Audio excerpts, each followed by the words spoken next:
Quran right here is written by a Muslim, and if I go to page Surah 9, Ayah 127, and you read the footnote, he tells you that the Quran was corrupted.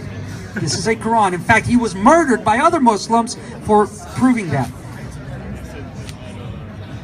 Surah 9, how many Muslims here, if there's any left, believe in the miracle of the Quran, the number 9, or 19, I believe it is.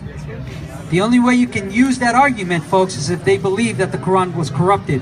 Because once you add that corrupted text, that so-called miracle disappears. So they're caught in a catch-22. Do you have a question or comment? Yes, sir. I just have one question. So I'm a Christian.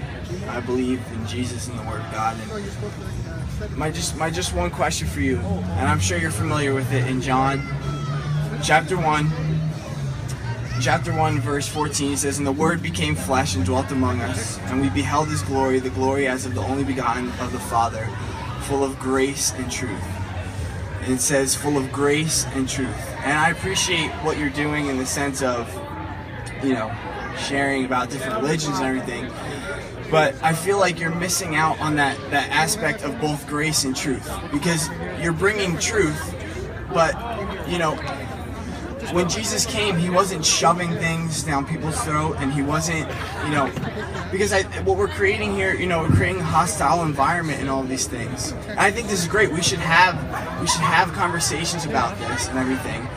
But, you know, in Matthew, right, it talks about the Great Commission to go and make disciples. We're called to share the gospel. And, you know, that's calling Him Habibi and poking fun at Him. What's wrong with calling Him Habibi? Because that's not His name. He has a name. He's a human being made in the Do you know what image of Habibi God. means? What does it mean? It's a term of endearment. It's darling. Yeah, but the point is, like, using So it sarcasm. doesn't matter that you falsely accuse me of insulting him.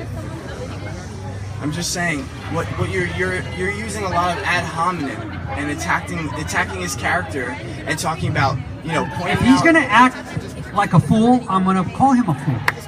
I'm gonna be honest. I'm not gonna pretend he's not being an idiot. Right. I guess what I'm asking is why aren't we just out here sharing the gospel and the good news? And then if people Great question. Why aren't you? I would love to, but my question You have is, the mic. Okay. But can I just say one thing before I do? Isn't that gonna? No, I'm just curious, like, with all this going on, you know, are you hoping that people will have questions and hope to share the gospel, or are we just here to argue about things? You know what I mean? Well, you're using "we" quite loosely. It's me. Oh, yeah. I. Okay, you. This is what I'm doing. Right. What is? Can you give me like the mission statement of your ministry? Sure. In fact, I'll put it up here. You are educated. I'm educating myself right now. How is she ignorant? This is an ignorance. Okay, she's saying what a text is. The only thing you have to back me up with me is calling everyone. Right here. Preach the gospel, as you said. Define the gospel. Go out, which I probably should have put that above the first one. Give an answer to every man that asks a reason for the hope that is in me. 2 Corinthians 10:5, casting down any worldview, any imagination that exalts itself above that which is called God. Exhorting others to contend for the faith. So we're to contend for the faith earnestly. We're to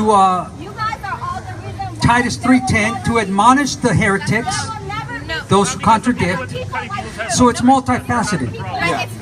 I don't know, I don't come out here with a plan to do one of those things more than the other. I just come out here, I open the mic up, and as people come up, I deal with them. If they yell from the sidelines, I deal with that if I can. And so I don't have a formula for what I do.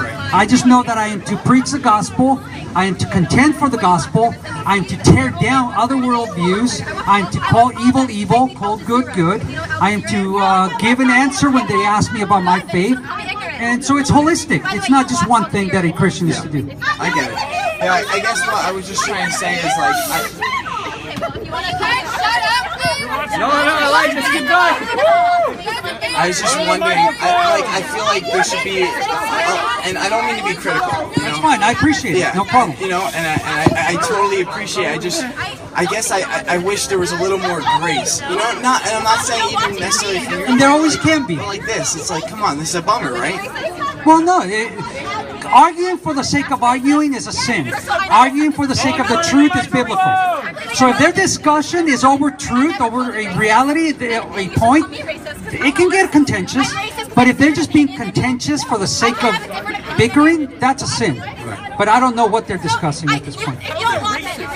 Yeah, so do you like come out and discuss different topics every week? It's an open mic, so it's whatever the person up there comes up and discusses. So you didn't necessarily plan to talk on those. We talk about UFOs, aliens, the weather, you name it, it comes in the mic. Yeah. Now I did have a chart that dealt with all worldviews, but it got torn up and mangled, so I haven't replaced it. And I do have one on atheism and evolution here. So I'm not just dealing with Islam, but it is the primary topic. Right. I got you. Okay. That's all. And I appreciate it. Thank you. There's enough Muslim country for all the Muslim supporters. Folks, if you are a Christian and you do want to hear the gospel preached more, the mic is open. I'm not a soapbox preacher, so I'm not out here to preach a sermon. Save that for Sunday.